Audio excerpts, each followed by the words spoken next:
मैं किसी रोग के बारे में आपसे पूछूं कि इस रोग में आप क्या आसन रेकमेंड करते हैं, उसकी जगह आप मुझे ये बताइए कि सबसे ज़्यादा कारगर अगर आपका योग है तो वो किस रोग में है। हमने मोटापे की बात ऑलरेडी कर ली है, हमने शुगर की ऑलरेडी बात कर ली है, इसके बाद सबसे ज़्यादा इफ़ेक्टिव आपके योग को आप कहाँ देखते हैं? Basically back pain, knee pain, neck pain, ऐसी परेशानियां हैं कहने में बहुत छोटी है, लेकिन जिसको हो रहा है ना बेचारा, ना वो बैठने लायक बच रहा है, ना उठने लायक बच रहा है, ना वो कोई मीटिंग कर सकता है, ना वो कोई शादी में अटेंड कर सकता है। अगर अभी मेरे को साइटिका पेन हो जाए ना, मैं आपके साथ बैठ के शूट नहीं कर सकता।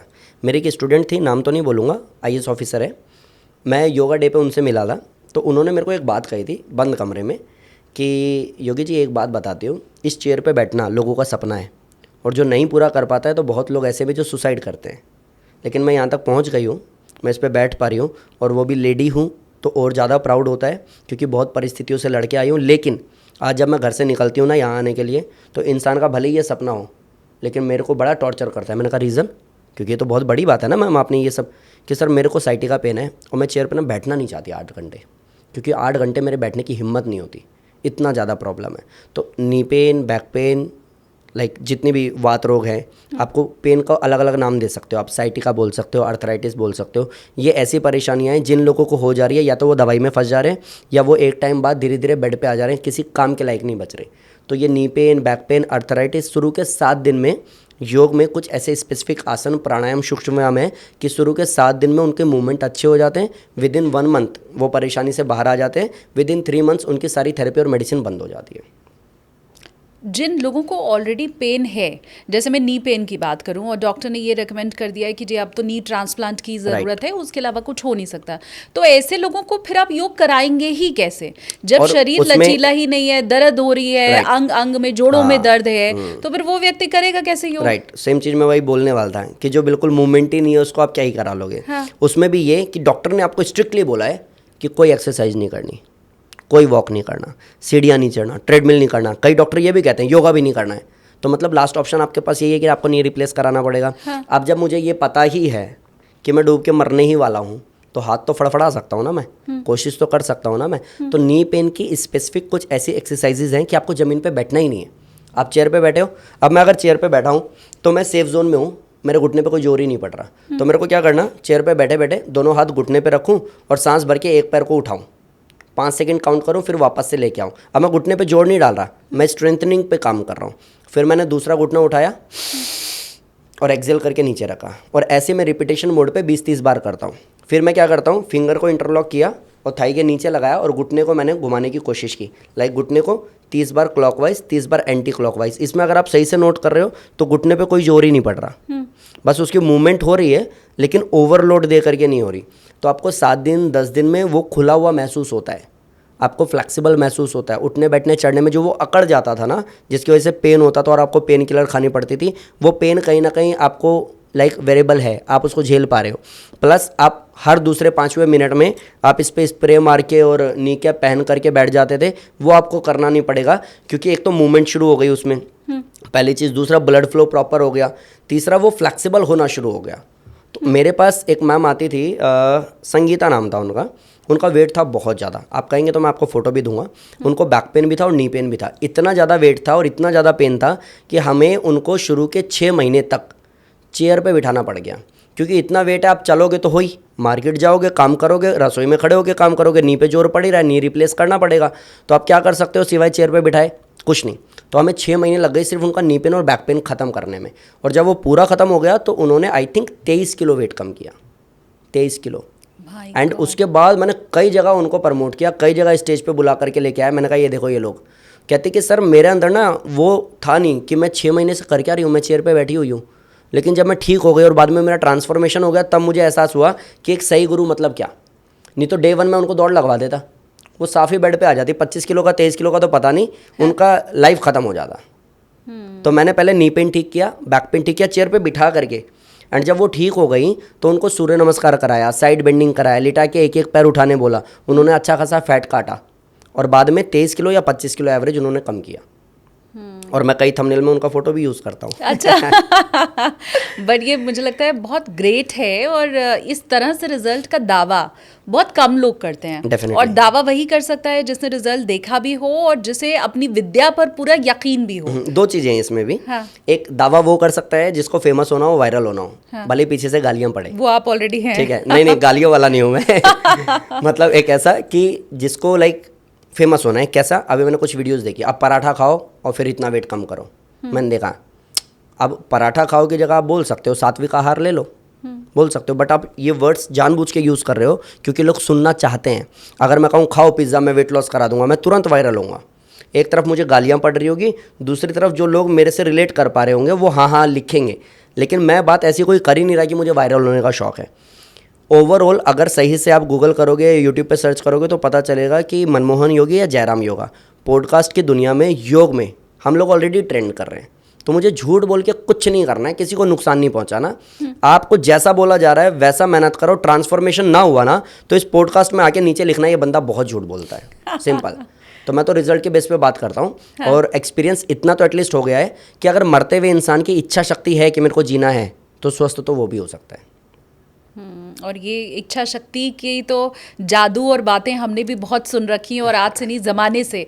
मुझे याद है विवेकानंद जी भी इस इच्छा शक्ति की बड़ी बातें किया करते थे। लेकिन अभी भी एक डाउट मेरे मन में है कि अगर जैसे लेट्स से किसी को हार्ट प्रॉब्लम है, उसको स्टंट डालने जैसी नौबत आ गई है, ब्लॉकेज इतनी ज़्यादा है कि 80%, 85%, 90% तक हार्ट ब्लॉक हो गया है, तो क्या योग के ज़रिए, अभी इमरजेंसी नहीं है, वो हॉस्पिटल पहुंचा नहीं है, लेकिन क्या योग के ज़रिए वो ब्लॉकेज भी ठीक हो सकता है, दूर हो जाएगा? अब मैं इसको थोड़ा सा और मॉडिफाई करता हूँ। हाँ। मैं ये भी कहता हूँ कि उसको हार्ट अटैक आया है, स्टंट डाला है और वो हॉस्पिटल में ही है, इसको और वर्स्ट लेते हैं, ठीक है, ईजी नहीं बनाते। अभी उसके लिए योग नहीं है, अभी वो एडमिट है। वहाँ से जब डिस्चार्ज होके आ जाएगा और डॉक्टर बोलेगा कि थोड़ा सा ध्यान दीजिएगा, ये फर्स्ट अटैक पड़ा है, आपको ध्यान रखिएगा, लाइक कुछ भी ऐसा, अगर कुछ भी उसके साथ में होता है, और वर्स्ट एक्सपीरियंस उसका ऐसा ही है कि मैं मर सकता हूँ शायद, क्योंकि अब मैं कुछ भी करूँगा तो मैं झेल नहीं पाऊँगा। ऐसा इंसान घर आने के बाद में 15 दिन, 20 दिन, महीने वो रेस्ट करे, मस्त सोए, मस्त सात्विक आहार ले। जब उसको लगे थोड़ा बहुत स्ट्रेंथ गेन कर गया हूँ तो उसके बाद में वो प्राणायाम करना शुरू करे, खास करके अनुलोम विलोम, डीप ब्रीदिंग, भ्रामरी प्राणायाम, उद्गीत प्राणायाम, ये 4 प्राणायाम करे। पहली चीज़ वो स्ट्रेंथ गेन कर जाएगा, और ये क्यों बता रहा हूँ मैं आपको क्लियर कर भी दूंगा क्योंकि एक्सपीरियंस पे ये बात करता हूँ मैं, इधर उधर की बातें आती नहीं है। पहली चीज़ कि वो स्ट्रेंथ गेन कर जाएगा, दूसरा वो बहुत पॉजिटिव हो जाएगा, तीसरा जो स्टंट डाला है, डलता है तो क्या होता है ना कि नीचे, बहुत सिंपल बेसिक भाषा में समझते हैं, नीचे बहुत ज़्यादा ट्रैफिक है तो एक फ्लाईओवर बना दिया कि भैया आधा गाड़ी का फ्लो ऊपर से आप निकाल दो। सेम स्टंट डल गया हो क्योंकि ब्लड फ्लो प्रॉपर हो नहीं रहा था, वो ब्लॉक हो गया था, इसलिए ऐसा प्रॉब्लम आया, तो आपको एक बाईपास दे दिया, अलग से बाईपास सर्जरी आपकी कर दी। अब जब आप योग करते हो तो नेचुरली, और ये दावा स्वामी रामदेव जी को मैंने सुना था 2006 या 7-8 में उन्होंने किया था, उसके बाद मैंने भी लोगों पे बहुत काम किया है, और वो ट्रस्ट मेरा बिल्ड पहले आपके पास एक्सपीरियंस नहीं होता है, पहले आप किसी ऐसे गुरु को सुनते हो जिनको आप समझते हो, जानते हो, इम्प्लीमेंट करते हो, फिर सेम चीज़ लोगों को करा के रिजल्ट देखते हो, फिर आपका ट्रस्ट और बड़ा हो जाता है। तो उन्होंने ये बात बताई थी, उस समय से मेरे दिमाग में था कि मरता हुआ इंसान भी स्वस्थ हो सकता है। तो क्या था कि लाइक स्टंट जो डल गया है, अब क्या होगा, जब आप प्राणायाम करोगे तो वो ऑटोमेटिकली टाइम के साथ धीरे धीरे वो ब्लॉक हो जाएगा जो स्टंट डला है, और जो नेचुरली था वो वापस से अपना वर्क करना शुरू करेगा। तो ऐसे भी लोग हुए हैं जिन लोगों ने ऑपरेशन करा लिया है, स्टंट डलवा लिया है, या डॉक्टर ने बोला 3 महीने जियोगे, उसके बाद भी वो काफ़ी लंबा जिए हैं। जैसे मेरे पिताजी अस्थमेटिक थे, सन 2000 में उनको पहला अस्थमा का अटैक पड़ा और उस समय वो वेंटिलेटर पे गए। एक टाइम ऐसा आया कि यहाँ से उनको पाइप डालना पड़ा, ठीक है, क्योंकि ना सांस आ रहा था ना किसी लायक वो बचे थे। उसके बाद डॉक्टर ने बोला था कि इनको बी पाइप करके एक मशीन लगेगी और 24 घंटे उस मशीन पे रखना पड़ेगा। इनको यूरिन पास कराना या तो बोतल में कराओ या फिर इनको थैली लगाओ, और कोई स्थिति इनकी ऐसी नहीं है, हम इनको ज़्यादा दिन रख भी नहीं सकते, इनका लंग्स 20% काम करता है। अब उस स्थिति में पूरे टाइम घर में एक अलग सी स्मेल, ऊपर से हम सारे बच्चे बिल्कुल छोटे, ऊपर से हम लोग कुछ ऐसा संभालने वाले नहीं। मेरी माँ ने जितना टेक केयर किया, मेरे पिताजी ने स्वामी रामदेव जी को टीवी पे देख करके प्राणायाम शुरू किया, जो बोला था कि 3 साल अगर 24 घंटे मशीन लगाओगे तो 2020 11 फरवरी उनका निधन हुआ। 20 साल वो जिए, और उसके अलावा वो 24 घंटे मशीन पे या ऑक्सीजन पे नहीं रहे, उन्होंने ऐसा भी टाइम आया कि 12-12 घंटे उन्होंने काम भी किया। तो अगर मेरे पिताजी सिर्फ टीवी पे देख करके इतने सक्षम बन सकते हैं कि 20 साल जिए, हक से जिए, तो फिर तो लोग अगर सही डायरेक्शन में जाते हैं, सही गुरु के पास में जाते हैं, इंडिविजुअली कहीं जा करके करते हैं, प्रैक्टिकली किसी को बुला करके सीखते हैं, तो डेफिनेटली ठीक हो सकता है। आपने अभी पीछे एक सवाल के जवाब में कहा था कि मुझे अगर वायरल होना होता तो मैं कहता पिज्ज़ा खाओ और मैं वजन कम कर दूंगा। तो आप ये कह तो नहीं रहे हैं ज़रूर, लेकिन अब मैं ये पूछ लेती हूँ कि क्या मैं पिज़्ज़ा खाऊं, बर्गर खाऊं, कोल्ड ड्रिंक पीऊं और चिप्स खाऊं, समोसे खाऊं, छोले भटूरे खाऊं, सारे नाम बोल दिया। मैं फिर भी पतली हो सकती हूँ? मुंह में पानी तो आ ही जाता है वैसे। देखो, नहीं हो सकते हो, मैं बताता हूँ। हाँ। एक चीज़ जानो, मैं हमेशा कहता हूँ कि संकल्प में कोई विकल्प नहीं होना चाहिए। इसको एक सिचुएशन में डालते हैं, आप और मैं, हम दोनों की अचानक से तबीयत ख़राब हुई है, मेरे को लूज मोशन हो रहे हैं और आपको वोमिट हो रहा है और हम दोनों को एडमिट होना पड़ा है। चलो, हम दोनों की अब दोस्ती हो गई है, अब हम एक काम करते हैं, एक पिज़्ज़ा ऑर्डर करते हैं हॉस्पिटल में। मंगाओगे? मन करेगा खाने का? अभी आप एडमिट हो, अभी बहुत बीमार हो, मन करेगा? नहीं करेगा। तो एक, या तो मजबूरी में वापस से सात्विक आहार पे आओ तब तक जब तक ठीक नहीं होते हो, या फिर समझदारी में आओ जब तक ठीक नहीं होते हो। तो अगर मुझे पता है मुझे वेट लॉस करना है, अगर मुझे पता है मुझे ट्रांसफॉर्मेशन करना है, अगर मुझे पता है कि मेरे को कोई पर्टिकुलर पेन या कोई ऐसी बीमारी है जिसकी वजह से मेडिसिन चल रही है और ज़्यादा टाइम मेरे पास में है नहीं, तो मैं आपको सीधा कहूँगा संकल्प में कोई विकल्प नहीं है। पहले स्वस्थ हो, बाद में खा लेना। सिंपल। इसको आपको डिवाइड करना पड़ेगा कि कब करना क्या है। मीन्स इन शॉर्ट, मेरे घर में शादी है, मैंने लाखों रुपए खर्च कर दिए हैं और एकदम बड़े बड़े लोगों को बुला लिया है, एक तरफ फोटोशूट चल रहा है और मेरे को लूज मोशन लगे, मैं वॉशरूम में बैठा हूँ। कर लो शादी, कर लो एंजॉय। कोई बोलेगा आ जाओ भाई साहब डीजे पे, अरे तेरा दिमाग खराब है, तबीयत ठीक नहीं है मेरी, मैं यहीं ठीक हूँ।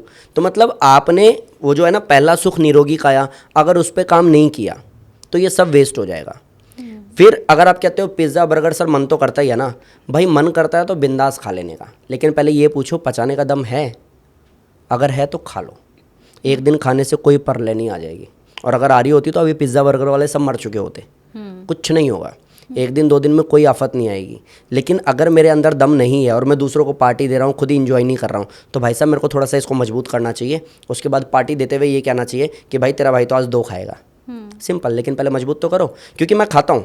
मैं क्यों बोलूँ कि मैं नहीं खाता हूँ, ये सब अच्छी चीज़ नहीं होती है। एक मेरी स्टूडेंट थी जानवी, मैं होम ट्यूशन कराता था, फेस पे बड़े पिंपल्स वगैरह थे।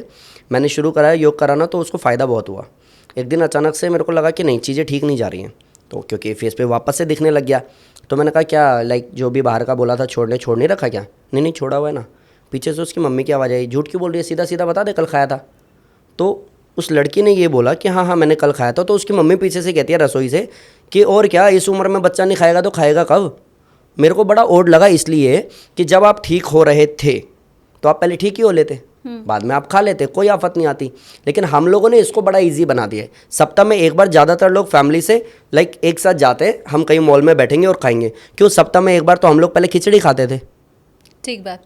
हम गुरुकुल में, जब मैं गुरुकुल में पढ़ रहा था तो सप्ताह में एक बार हम खिचड़ी खाते थे, लेकिन यहाँ तो सप्ताह में एक बार पिज्ज़ा खा रहे हो। क्यों? 6 दिन भी तो ठूसा ही था आपने, तो एक दिन तो रेस्ट दे सकते थे ना। हाँ। सिर्फ तब जब मुझे ज़रूरत है कि अब शरीर को ठीक करना है, नहीं तो ये ख़राब हो जाएगा। तब महीने 2 महीने 3 महीने का संकल्प लो, मेहनत करो, रिजल्ट निकालो, उसके बाद खा लो, कोई बात नहीं, हक से खाओ। तब अभी कैसे खाते हैं? खाते खाते ना दिमाग के कोने में चल रहा होता है, नहीं यार वजन बढ़ जाएगा यार, अरे रो के क्यों खा रहे हो? बिंदास खाओ ना, लेकिन पहले मजबूत बना लो। फिर क्योंकि आप डेली तो नहीं खा सकते ना, डेली तो कोल्ड ड्रिंक नहीं पी सकते, डेली पिज़्ज़ा चीज़ी बर्गर नहीं खा सकते। आप कभी 7 दिन 10 दिन महीने एक बार खाओगे तो कोई आफत नहीं आएगी, लेकिन पहले मजबूत बनाओ फिर खाओ। मेरे जानने वाले ऐसे बहुत से लोग हैं, खासकर महिलाएं मेरी अपनी फैमिली में, जो खाती तो 2 रोटियां। हाँ। मैं उनकी डाइट जानती हूँ। हाँ। वो सुबह से लेकर रात तक ना बाहर का खाती हैं ना तला मला खाती हैं, लेकिन उनका वजन अगर आप देख लेंगे तो आप हैरान हो जाएंगे। तो ऐसे लोगों को किस कैटेगरी में? और ऐसे लोग डायलॉग भी मारते हैं कि हम तो सूंघ लें तो भी वेट बढ़ जाए। या कई लोग बोलते हैं भाई हमें तो पानी भी लगता है। हाँ। ठीक है, मैंने सुना हुआ है। हाँ। अब इस कॉन्सेप्ट को सेम कनेक्ट करो वहाँ जहाँ मैंने कहा था कि खाने में प्रॉब्लम है ही नहीं, पचाने में प्रॉब्लम है।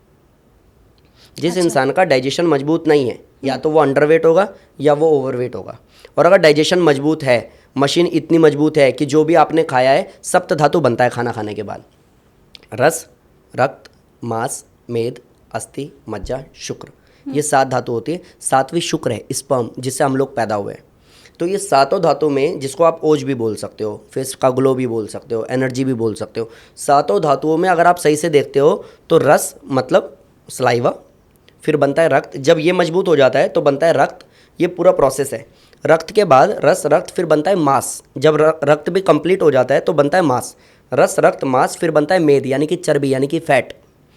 अस्थि यानी कि हड्डी। मज्जा यानी कि बोन मैरो, फिर बनता है शुक्र, स्पर्म, जिससे हम पैदा हुए। सातों धातुओं की क्वांटिटी पूरी ही तब होती है जब पहली धातु हमारी मजबूत होती है, यानी कि खाने को हम चबाते हैं। उसके बाद हमारा कोई काम नहीं है, 6 धातु अंदर जाने के बाद में पकती है और उसके बाद में लगती है शरीर में, जो वेस्ट है वो बाहर आता है। ये पूरा प्रोसेस है। लेकिन क्या हमने खाने को चबा के खाया? जवाब आता है नहीं, क्योंकि हम बिजी थे ना, ऑफिस जाना था, हम लेट हो गए थे, तो खाने को हमने चबाया ही नहीं। तो अगली 6 धातु प्रॉपर मजबूत नहीं होगी, या तो कम होगी या ज़्यादा होगी।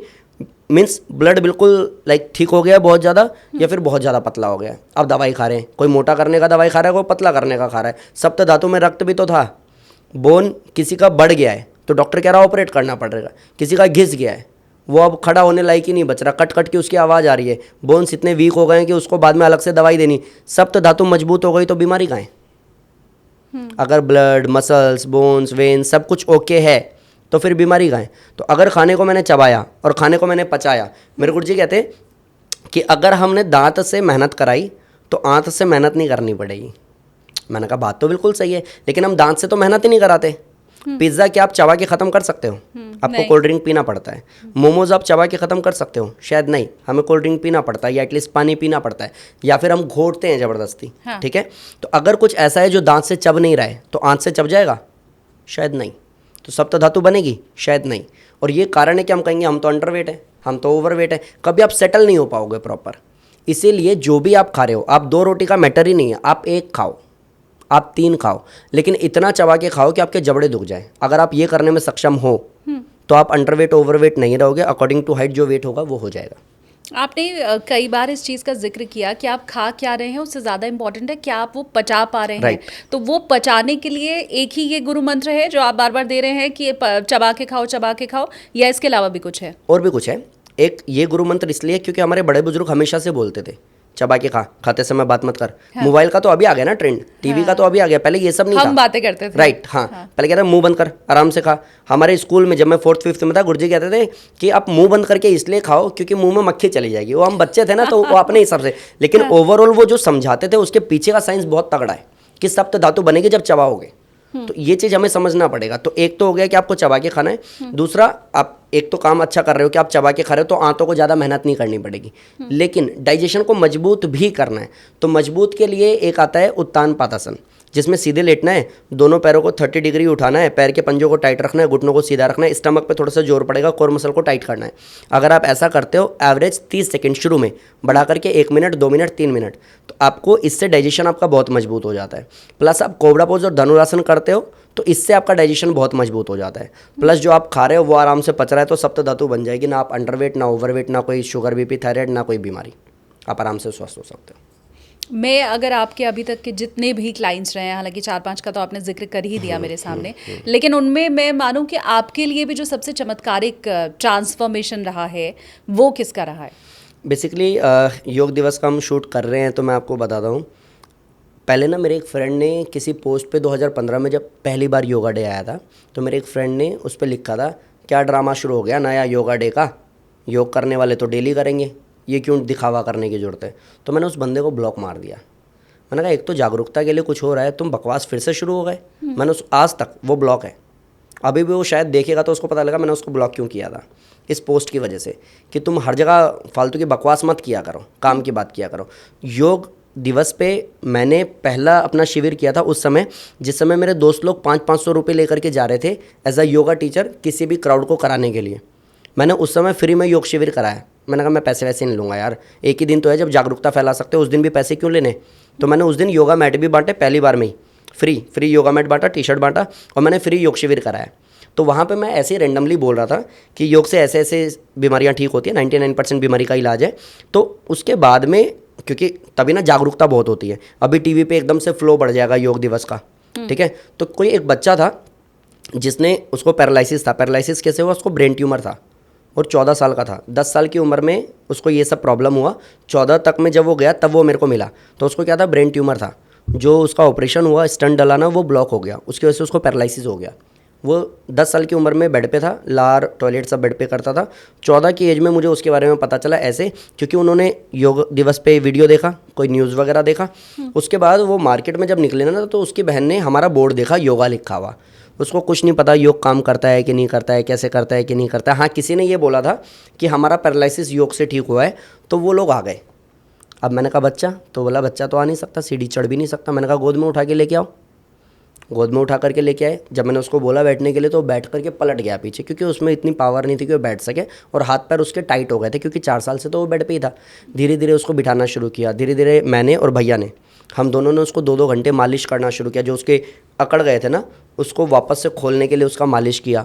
उसको प्राणायाम कराया। शुरू में तो ऐसे भी कराया कि मैं उंगली लगा के उसको बोल रहा हूँ सांस लो, अब सांस छोड़ो, ऐसे उसको शुरू कराया। धीरे धीरे एक टाइम आया कि वो बच्चा बैठना भी शुरू किया, खड़ा होना भी शुरू किया। तो मैं थोड़ा सा डिस्टेंस में आ गया। मैंने कहा अब चलो, क्योंकि एक एक कदम हम उसको पकड़वा के चलवाते थे। मैंने कहा अब चलो। थोड़ा मैं दूर खड़ा हुआ, वो गिर गया। उसको ने जो मशीन लगा हुआ था बाहर दिखता था वो मशीन, तो मैंने डर गया, मैं भाग के गया पकड़ने। तो टेढ़े मुँह से उसने बोला कोई बात नहीं, कोई बात नहीं गुरुजी, गिरूंगा तभी तो चलना शुरू करूँगा। अच्छा। तो मेरे को लगा, मैंने कहा अब ये ठीक होगा, ये 100% ठीक होगा। एक टाइम ऐसा भी आया कि उस बच्चे ने बटन बंद करने से लेकर के, एक दाने को उठा के दूसरी थाली में, फिर दाने को उठा के दूसरी थाली में डालना, गेट को बंद करना, आना जाना, बात करना, उसने सब कुछ शुरू किया। एक नॉर्मल लाइफ में, प्रॉपर तो नहीं कहूँगा कि उसने दौड़ी लगा दी, लेकिन एक नॉर्मल लाइफ में आ गया। योग दिवस पे मेरे को ये लगा कि अगर एक योग दिवस से एक बच्चे की ज़िंदगी मिल सकती है, तो ऐसा योगा डे तो हम डेली कर सकते हैं। मेरा वो एक्सपीरियंस बहुत प्यारा था। उसके बाद ये एक्सपीरियंस मैंने एक अलग किसी योगा डे में शेयर किया, और मैंने कहा ऐसे ऐसे केसेस आते हैं और लोग ठीक हो जाते हैं। एक मैम पकड़ के लेके आई अपने बेटे को, ओजस नाम था उस बच्चे का, पकड़ करके लेके आई, यूँ टांग रखा था बिल्कुल। और मैंने कहा 99% बीमारी ठीक हो सकती है और ऐसा ऐसा ठीक हो जाता है। तो उन्होंने कहा सर ये मेरा बेटा है और ये ना अपना बैलेंस नहीं बना पाया बचपन से कभी भी। मैंने कहा एज कितनी है? तो लगभग 6 बताई होगी शायद, 6 साल का है। तो मैंने कहा अभी कितना? थोड़ा बहुत। तो सर थोड़ा बहुत तो है, लेकिन जब गिरता है तो बहुत गंदी चोट लगती है, लेकिन ऐसा प्रॉपर इसका सेंस नहीं है, इसके हाथ में कंट्रोल में नहीं है। तो मैंने कहा एक काम करो, सेंटर पे लेके आओ, देखते हैं, क्योंकि इतने छोटे बच्चे को आप प्राणायाम नहीं करा सकते। आप उसको चाह के भी बोल नहीं सकते कि आधे घंटे बैठो, वो नहीं बैठ पाएगा। तो मेरे लिए चैलेंज तो था ही। तो मैंने क्या किया, मैंने कहा चलो गेम खेलते हैं, और मैंने उसके साथ वीडियो भी बनाई, पोस्ट भी की उसका, फिर मैंने शूट वगैरह भी किया। बाद में और भी बहुत सारी चीज़ें हुई, वीडियो आज भी डली हुई है। तो उसको डे 1 मैंने ये कहा, मैंने कहा बेटा एक चीज़ ध्यान रखना, छोटा है लेकिन समझदार तो है, और ऐसे को ना भगवान अलग ही ताकत दे के भेजता है। कोई बच्चा ऐसा ना हो जिसकी हाथ ना हो, जिसकी आँख ना हो। हमारे समझदार और सही सलामत बच्चे से ज़्यादा समझदार वो निकलेगा जिसकी आँख नहीं हो, ज़्यादा सेंस वाला बच्चा होता है। तो उसको मैंने ये कहा कि मैंने कहा बेटा देखो, आपको प्रॉब्लम तो है और सोसाइटी में कोई दोस्त भी नहीं है। कहता है जी गुरुजी। मैंने कहा बस आपको एक ही चीज़ बोल रहा हूँ, आपको सिर्फ अपने पैर पे चलना शुरू करना है। आपकी बैठे बैठे रातों रात हिस्ट्री बन जाएगी, लोग आपकी बात करने लगेंगे कि देखो ओजस को पहले क्या था और आज देखो। मैंने उसको थोड़ा सा समझाया, उसने कहा डन। मैंने कहा तो डील डन, मेहनत करें। कहता हाँ सर पक्का।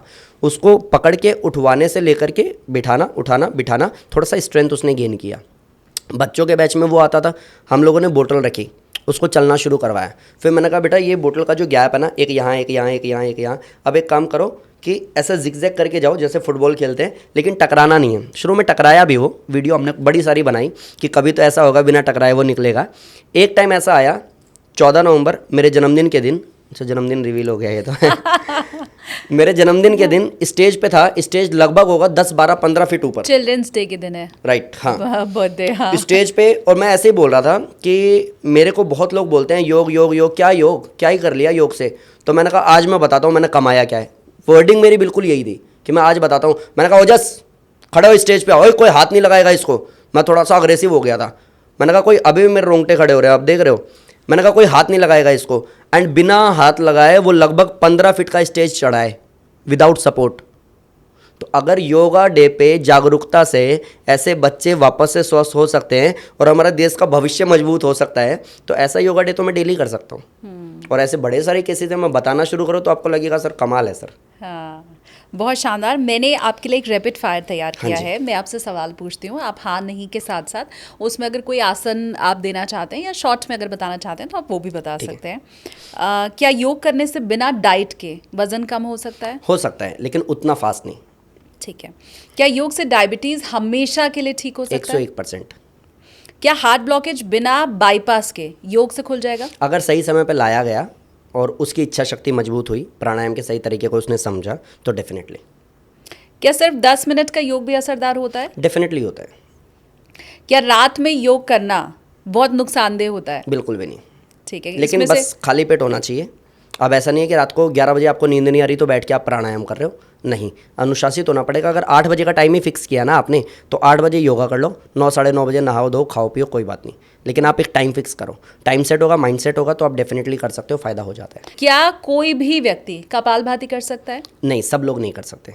जिसको हार्ट का ब्लॉकेज है, जिसको ब्रेन स्टॉप पड़ा है, जिसकी स्थिति बिल्कुल ठीक नहीं है, जिसका कोई बड़ा ऑपरेशन हुआ है, या जिसको हाई बीपी है, जिसको माइग्रेन है, वो अगर कपालभाति करता है और वो सब शूट अप हो जाता है तो उसको नुकसान हो सकता है। प्राणायाम में अनुलोम विलोम सब कर सकते हैं। ठीक है। क्या अगर कोई लेडी प्रेग्नेंट है तो उसके लिए भी योग सुरक्षित है? हाँ, प्रीनेटल योगा होता है, पोस्टनेटल योगा होता है। वो आपको जानना पड़ेगा कि उस समय आपको कार्डियो की जरूरत नहीं है, उस समय ऐसे योग शिक्षक से आपको योग करना है जो आपकी प्रेगनेंसी के हिसाब से आपको योग कराए। लेकिन आप लोग एडवाइस करते हैं करना चाहिए, बट ग्रुप में नहीं करवाते, फिर वो इंडिविजुअली टीचर जाकर के स्पेसिफिकली उसको कराएगा, ग्रुप में नहीं कराना, नुकसान होता है। क्या योग से चश्मा उतर सकता है? 100% उतर सकता है। हम बात कर चुके हैं इसकी। क्या योग से बालों का झड़ना भी कम होता है? कम होता है, इवन बंद भी होता है। मैं एक केस स्टडी बहुत छोटे से मैं बताऊं। एक मेरे पास स्टूडेंट आते थे, पायल नाम था, उनके हस्बैंड आते थे, दीपक नाम था। ये इसलिए बोल पाता हूँ क्योंकि रटा हुआ है दिमाग के अंदर, ठीक है।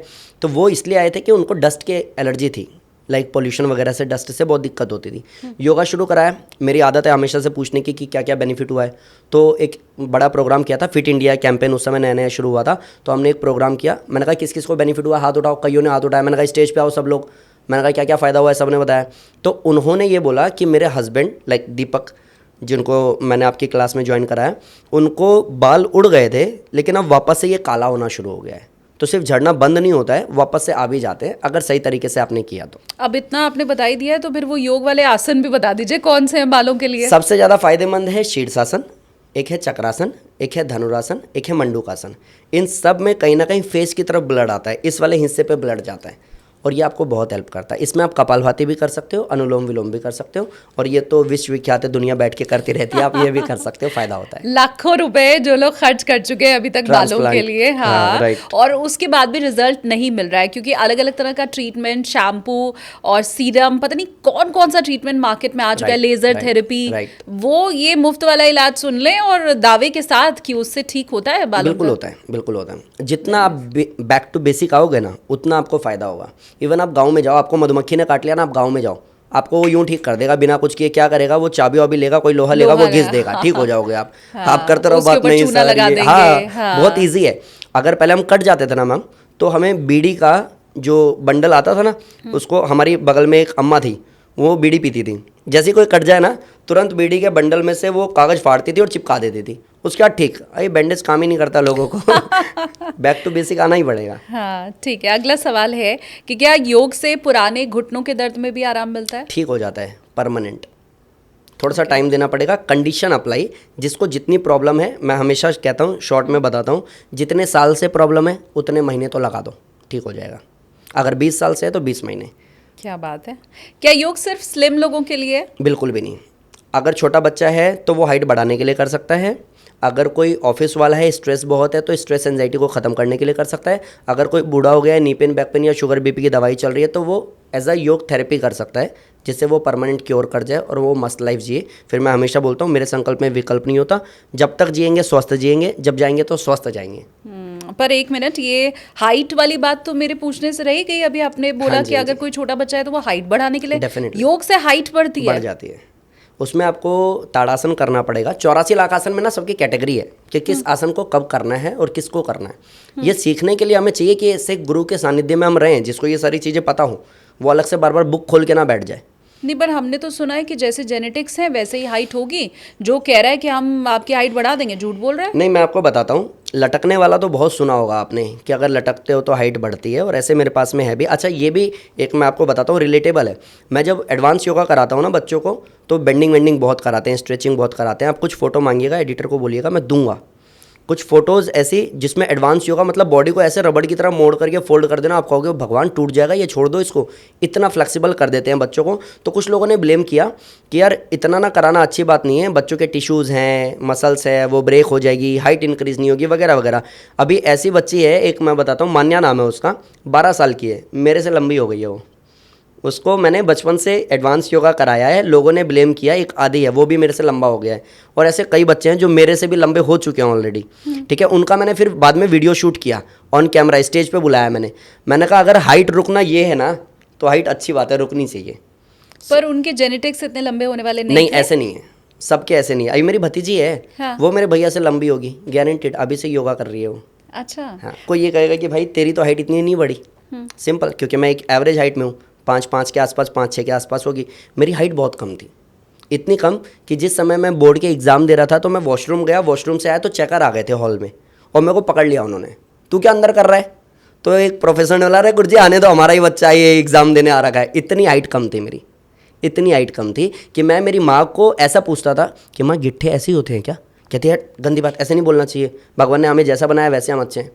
इतना मेरे को गुरुजी ने सिर्फ 2-3 चीज़ें बोली, एक ताड़ासन करो, एक चक्रासन करो, और पैर के पंजों पे एटलीस्ट जब तक घर में हो कोई टोके ना, तो पैर के पंजों पे एटलीस्ट चलना शुरू करो। कोई भी हाइट पे चीज़ है तो उसको छूने की कोशिश करो। पता ही नहीं चला कब नॉर्मल रेंज में आ गया मैं, बढ़ जाती है आराम से अगर सही ध्यान दिया तो। ब्लड प्रेशर का जिक्र हमने पहले नहीं किया था, लेकिन सवाल मेरा ये है कि ब्लड प्रेशर की दवा भी क्या योग से बंद हो सकती है? बंद हो सकती है बिल्कुल। ओके। क्या मोटे लोग सूर्य नमस्कार कर पाएंगे? डेफिनेटली कर सकते हैं, जो भी उनकी स्थिति है उस स्थिति के हिसाब से प्रॉपर सूर्य नमस्कार मैंने डिज़ाइन करके फ्री में अपलोड भी किया हुआ है। सूर्य नमस्कार का संपूर्ण ज्ञान या सूर्य नमस्कार A to Z by Jairam Yoga, आप देखो, इम्प्लीमेंट करो, मेहनत करो, रिजल्ट लाओ, कमेंट में बता दो। शानदार। क्या 50 साल की उम्र में भी बॉडी किसी की फ्लेक्सिबल हो सकती है? डेफिनेटली हो सकती है, वापस से नेचुरली फ्लेक्सिबल हो सकती है। जो मैं 60 साल के आपको एग्जांपल दे रहा था ना, ये वही लोग हैं जिनको पहले नी पेन था, बैक पेन था, सीढ़ियाँ नहीं चढ़ सकते थे, अभी एडवांस आसन करते हैं, कॉम्पिटिशन खेलते हैं, मेडल जीतते हैं। आखिरी सवाल कि क्या योग से चेहरे की झुर्रियाँ, फाइन लाइंस कम हो सकती हैं? बिल्कुल, आप ग्लो कर सकते हो। सप्त धातु में जो मैंने बोला ना, 7वां धातु स्पर्म, वो हमारे फेस का ग्लो ही है, वो हमारी एनर्जी ही है, वो हमारी स्ट्रेंथ ही है। अगर मैं उसका मिसयूज़ करता हूँ, अगर मैं उसको वेस्ट करता हूँ, अगर मेरे पे कोई प्लानिंग नहीं है कि सप्त धातु को कैसे कंट्रोल करूँ, तो फेस आपका डल ही रहेगा। प्लस आप रात को सोओगे नहीं, फेस पे डार्क सर्कल रहेगा, आप टेंशन लोगे, फेस पे स्ट्रेस दिखेगा ही दिखेगा। तो अगर आपने सप्त धातु खाने को चबाया ना, और सूर्य नमस्कार अच्छे से किया, अनुलोम विलोम अच्छे से किया, तो ओवरऑल बॉडी में एनर्जी होगी और वो सब कुछ फेस पे दिखेगा। तो वो लोग जो फिलर और बोटॉक्स का सहारा लेते हैं फाइन लाइंस और ये झुर्रियाँ आपकी कम करने के लिए, वो इसको भी देख लें। अच्छा, बोटॉक्स वगैरह तो अगर आप करवाते हैं तो वो क्या होता है ना, हर 8 महीने 10 महीने साल पे करवाना पड़ता है, वो परमानेंट नहीं होता है। प्लस उसके साइड इफेक्ट्स हैं, आप छोड़ के देखो। हाँ, आपकी जो एक एज है ना, उस एज का सेम व्यक्ति आपसे बहुत सुंदर दिखेगा, आप छोड़ के देखो। मैंने ऐसा भी बहुत से वीडियोस में देखा है कि फेस के एक्सप्रेशन खत्म हो जाते हैं, क्योंकि इतने स्टिफनेस हो जाती है कि आप अगर हंस रहे हैं तो आपकी आई नहीं हंसेगी, आपके लिप्स नहीं हंसेंगे उसके साथ में, वो इतना स्टिफ हो जाते हैं। तो ये तो आप फ्री फंड वाले, और यही मैंने वर्ड यूज किया ना कि नेचुरली, आपने जब एप्स की बात की, मैंने इसलिए जोर दे करके बोला कि जो नेचर हमें देता है ना, वो परफेक्ट है। मीन्स आप इसको थोड़ा सा समझो कि समुद्र में मछलियां हैं, सेफ हैं, मौज कर रही हैं। हम लोग फिश रैक बनाते हैं और आए दिन मछली मर जाती है। हम वो प्लांट वगैरह लाते हैं, घर में पालने की कोशिश करते हैं, आए दिन मुरझा जाते हैं। पहाड़ के ऊपर पेड़ उगा हुआ है जिसको कोई पानी नहीं दे रहा। तो जो नेचर हमें दे रहा है ना, उससे ज़्यादा पावरफुल दुनिया में कुछ नहीं है, और योग नेचर है। अगर हमने योग ठीक से किया तो नेचुरली हम ठीक रह सकते हैं। बहुत शुक्रिया आपका योगी जी, इतनी बातें हमें समझाने के लिए। मेरी बहुत सारी शुभकामनाएं आपको, मोर पावर टू यू। ये मुझे लगता है आप बहुत नेकी का काम कर रहे हैं। बहुत से लोग शायद इसे पैसे के लिए करते होंगे, लेकिन किस तरह से लोगों के शरीर को, दिमाग को, मस्तिष्क को स्वस्थ रखना है, मुझे लगता नहीं इससे नेक काम दुनिया में कोई हो सकता है। तो ये नेकी आप ऐसे ही फैलाते रहें, लोगों को स्वस्थ बनाते रहें, अपने मिशन को आप आगे चलाते रहें। बहुत सारी मेरी शुभकामनाएं आपके साथ। थैंक यू बुलाने के लिए, क्योंकि मैं आपको एक चीज़ क्लियर करता हूँ कि मैंने आपके पॉडकास्ट बहुत लंबे टाइम से देखे, एंड जब कॉल आया ना हमें, तो मेरी वाइफ ने चित्रलेखा मैम का शायद आपने किया था, तो कहते कि मैं तो इनको देखती हूँ। मैंने कहा मैंने भी देखा है पगली। तो मतलब मेरे लिए बहुत बड़ी अपॉर्चुनिटी है कि आपने मेरे को बुलाया। Thank you so much. Thank you so much.